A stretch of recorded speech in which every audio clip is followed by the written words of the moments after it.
Comment surmonter rapidement une rupture ou une séparation amoureuse? Alors, si tu es dans ce cas-là, regarde bien cette vidéo jusqu'à la fin et surtout écoute-la attentivement. Car ici, je vais te donner des astuces et des conseils qui te permettront de faire face à cette situation-là. Tu sais, je vais te rassurer.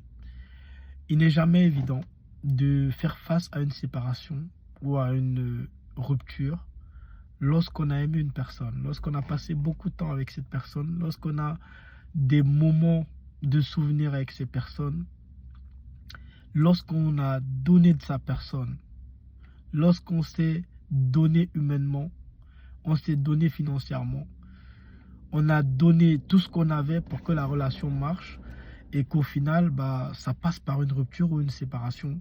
Ça fait mal, ça déchire le cœur, il y a beaucoup de douleur. Alors, je sais que beaucoup de personnes après la séparation ont souvent du mal à passer à autre chose. Peut-être que c'est ton cas. Alors, écoute-moi bien ce que je vais te dire aujourd'hui. C'est que si tu es dans ce cas, la première des choses que tu dois faire, c'est que tu dois accepter la situation.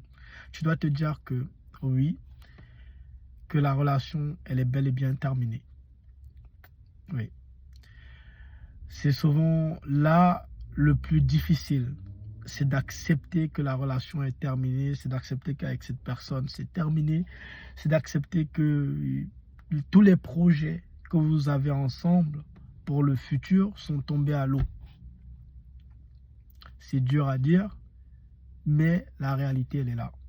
C'est que quand il y a une rupture, une séparation, la première des choses à faire, c'est d'accepter que tout est fini.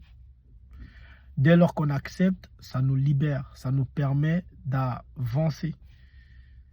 Ça nous permet de se projeter, de se reconstruire. Et ça, c'est la première des choses à faire. La deuxième des choses que tu dois faire, c'est de guérir ton cœur, de guérir tes blessures.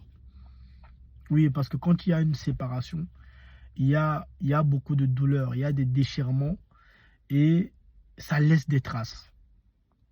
Et pour que tu ne sois pas une blessée de guerre, il va falloir que tu travailles sur tes blessures pour les guérir, pour que ça ne te joue pas des tours quand tu as entré dans une nouvelle relation, pour que tu ne blesses pas quelqu'un d'autre.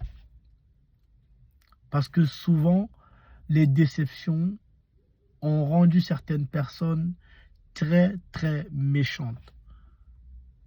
Des personnes qui étaient bonnes avant sont devenues méchantes au point où c'est maintenant elles qui blessent d'autres personnes dans les relations. Donc, la deuxième des choses à faire, la plus importante, c'est de guérir ton cœur, guérir tes blessures.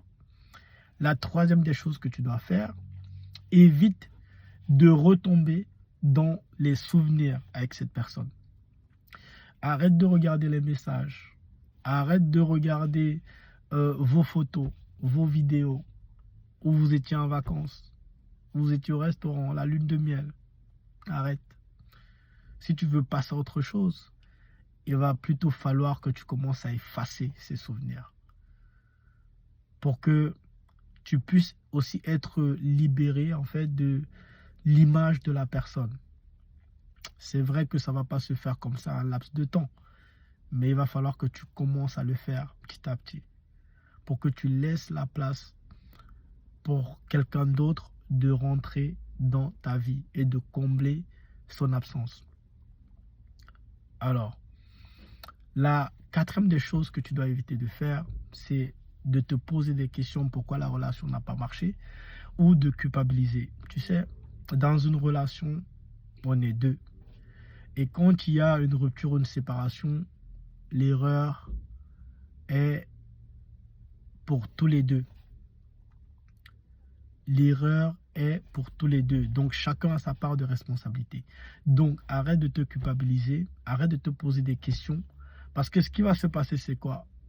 Si tu commences à te poser des questions, pourquoi ça n'a pas marché? Est-ce que c'est moi la faute? Qu'est-ce que je n'ai pas fait? Qu'est-ce que je n'ai pas que l'autre il a? Etc. etc. Et ben, ça va te pousser à perdre confiance en toi. Et si tu perds confiance en toi, je ne vois pas comment tu pourras être heureuse, être épanouie dans une autre relation. Parce que la confiance en soi, c'est la base. Donc, évite de culpabiliser et évite de te poser des questions concernant la rupture et la séparation de ton couple. Maintenant, avec ça déjà, tu peux avoir la force de passer rapidement à autre chose. Donc, si tu as aimé cette vidéo, like la vidéo et surtout partage-la au maximum parce que ça peut aider énormément de personnes. Que Dieu te garde, je te souhaite le meilleur et tu es beaucoup plus fort, beaucoup plus forte que ce que tu ne penses. Ciao.